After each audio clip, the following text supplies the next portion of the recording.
Fish. Max! Ah!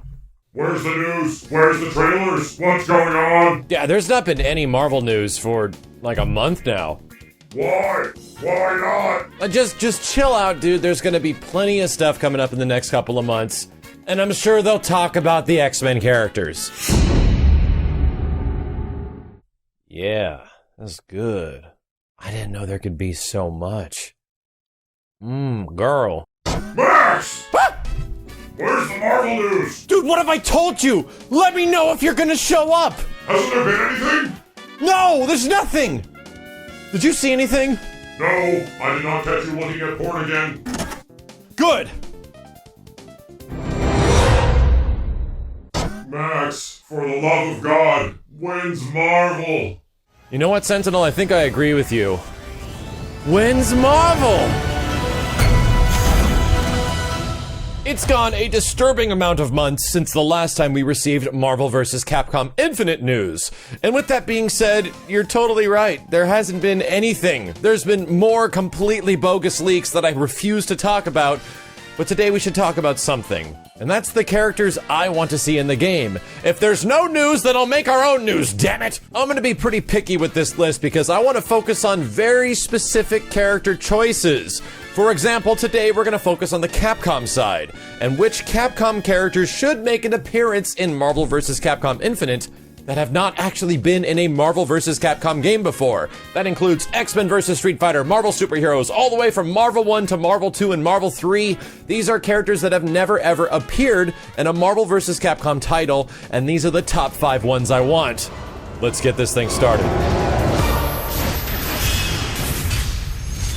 The first character that I'd like to put in my personal nomination for a Capcom side character that hasn't appeared in a Marvel vs. Capcom game before is from a game that you might have just played over the past couple months. Resident Evil 7 changed the formula dramatically from the previous Resident Evil games, in fact bringing it back to its roots that we all kind of been looking for quite some time. It was scary, it was freaky, and good lord, in VR I feel like I lived that game inside my house. Really wish there was a 180 turn. I really wish there was. Ah! It's okay. Jesus Christ! With that being said, the cast of characters in Resident Evil 7 is actually pretty fantastic outside of the main protagonist. The enemies you meet, the co-characters that you meet throughout the game as well, are freaking great. But one character stands out more than any other one. Jack Baker is the new epitome of a Resident Evil bad guy. Possibly being as memorable as Wesker from Resident Evil 5, the dude oozes personality in a very creepy southern charm. Ah! Fuck! What the fuck? What? That's not... And just the fact that he's looming behind you at any given point was what made Resident Evil 7 so scary right off the bat. I love Jack Baker in this game, and I desperately want to make him a character in Marvel vs. Capcom Infinite, and I think it fits considering we got so many Resident Evil 5 characters in Marvel vs. Capcom 3. But just think of the possibilities. A welcome to the family super as he brings in Marguerite and Lucas, he changes into an on-fire dude out of a car, or he runs you over with a car. There are so many possibilities, and I really don't want to get into spoiler territory because the game isn't that old, but Jack Baker, I feel, absolutely deserves a spot on the roster and is the perfect representation of what Resident Evil is now. Oh my god! What in the fuck?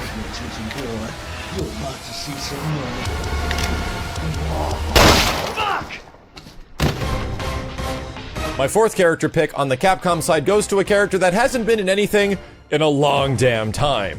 But do you remember the Power Stone Wars? Welcome to Power Stone War.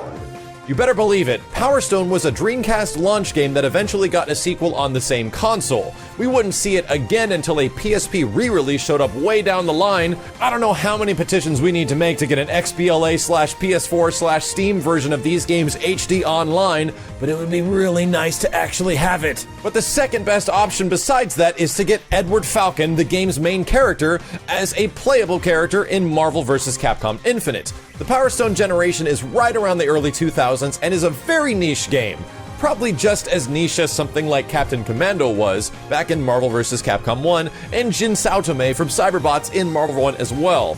Now, these characters have a lot of fandom behind them. In fact, they're some of the most memorable characters in the Marvel vs. Capcom series that were missing from Marvel 3.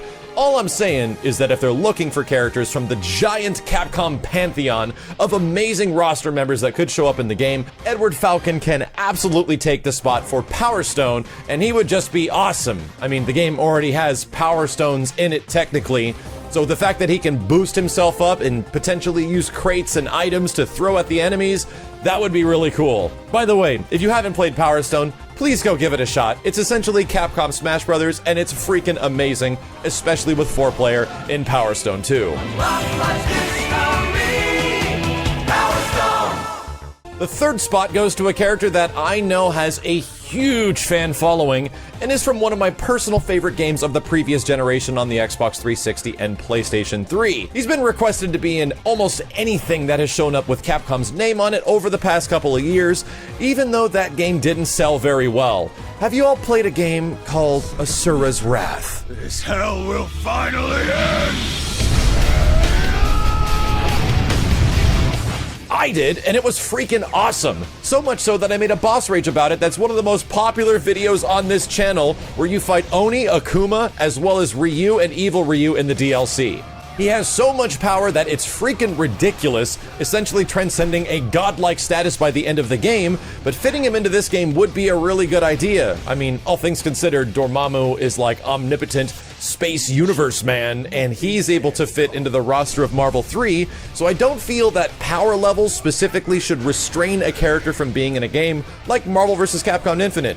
Just get creative about it. Asura goes through a ton of different forms throughout the game, and you can use these to potentially change his playstyles. I mean, come on, we saw Frank do this level up thing in Ultimate Marvel vs. Capcom 3, where he's able to take pictures and gain levels to change his ultimate form, as well as different moves that he gets along the way. Asura would be perfect for that. Just give him different things that he can do with the different evolutions that he had throughout the game, including all the multi-arms and the ridiculousness and stopping meteors and stuff like that. I think Asura is a great character to represent the Capcom side of the roster, and it'll make a lot of people happy because everyone knows of him. He just didn't really have many people that played the game.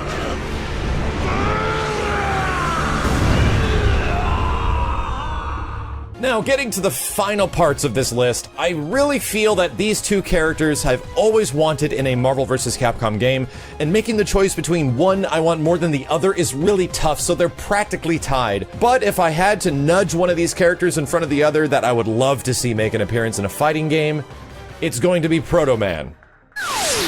I know, everyone loves Zero, and everyone wants Zero to make a return in Marvel Infinite. Just hear me out here. We're already getting Mega Man X, and we've seen a little bit of him so far, even in gameplay form. But at the same time, Mega Man X has never been represented in a Marvel game before, or a Versus title from Capcom. And Zero has already been in 3 technically, from Tatsunoko vs. Capcom, Marvel Vanilla, and Ultimate Marvel 3. All I'm saying is that let's give Zero a rest, and also give a chance to the other Mega Man characters that have been side characters and popular for a really damn long time. Proto Man obviously has a shield, he has a Mega Buster, but he can also do a lot more combat moves. He's been featured in other games like the Mega Man Power Battles, so there already is a basis to be established from, not to mention that he can take the weapons of other characters and use their moves, etc., and we've already seen that with Mega Man X. I personally just love Proto Man. I've always liked his design, and I was super bummed out when they didn't allow us the Proto Man helmet. Why did this thing get canceled? I was ready to buy 3 of them. Either way, I'm still happy with the one I got, but I'm just saying I like Proto Man that much, so let's put him into Marvel vs. Capcom Infinite. Okay? How's anyone gonna take me seriously when I'm wearing this? Holy shit. So that leads us to the final character that I want to show up in Marvel Infinite, from the Capcom side that has not been in any Marvel vs. Capcom game before. As we know, the Resident Evil side of this roster has been heavily represented in previous games. We got Jill in Marvel vs. Capcom 2, obviously one of my favorite characters in that game. We got Wesker, Chris, and Jill in Ultimate Marvel vs. Capcom 3, as well as Nemesis. So there has been a huge amount of representations of characters in these games, but there's one that's sorely missing. You know who I'm talking about. Leon Kennedy is my #1 choice for a character in this game. And the best part about Leon is, which one are they gonna pick? Leon has changed heavily throughout the Resident Evil franchise, going from his RE2 rookie costume all the way to his dramatic experience against the Ganados in Resident Evil 4, and then the ridiculousness that was Resident Evil 6 that I mostly want to forget. Choosing which playstyle from these games could be a hugely impactful experience on how his character is going to perform, but I don't want him to be like Chris from Resident Evil 5. Chris is a really cool character, and I think that fits him extremely well where he changed between all the different dramatic weapons that he got throughout that game. But taking Leon from the Resident Evil series, who's arguably the most iconic character from all the games, seems like a given to me. Not to mention the fact, and you might have forgotten this, Resident Evil 2 HD is being remade. Yeah, they're still doing it. Somewhere. We haven't gotten any information about that game for some time, and I'm hoping they're going to announce something at E3, but that is on the horizon, meaning that we're about to see a whole bunch more of Leon in his rookie costume fighting zombos and lickers once again in 2017. I mean, I hope. I really do. Because I feel Leon should absolutely be here. He represents Capcom in many different ways, and in one of the most popular Resident Evil franchises. Let's get him in the game. Please, Marvel, Capcom, if you can, Jack Baker, Edward Falcon, Asura, Proto Man, and Leon Kennedy. I know it's gonna be hard, it's not gonna be easy, but these are a few characters that have been dramatically missing from Marvel vs. Capcom titles over the past 20 years, and it'd just be really nice to see them. Has Sentinel been announced? Sentinel, I know, this is just the first list of many, because the next one we're going to be talking about the Marvel characters I'd like to show up in the game that have not been in a Marvel vs. Capcom game before. It should be good. Thank you dudes a ton for watching. I'll be back with more updates to Marvel vs. Capcom Infinite as soon as they're available. Trust me, I would have before, but there has been literally nothing for the past 3 or 4 months. Let's hope that changes pretty soon, because I'm wanting to talk about this game and see how it's going to be changing things. Last we heard, the game is removing assists and going back to a 2 versus 2 style, and I think that talking about this game's accessibility is very important, because Marvel vs. Capcom changed things from the previous Capcom games in terms of accessibility that I really liked back in the day. As always, dudes, thank you a ton for watching. If you enjoyed the video, I appreciate a thumbs up. My name is Max, and I'll see you next time. Now, let's get back to work. Oh, sweet. A different font.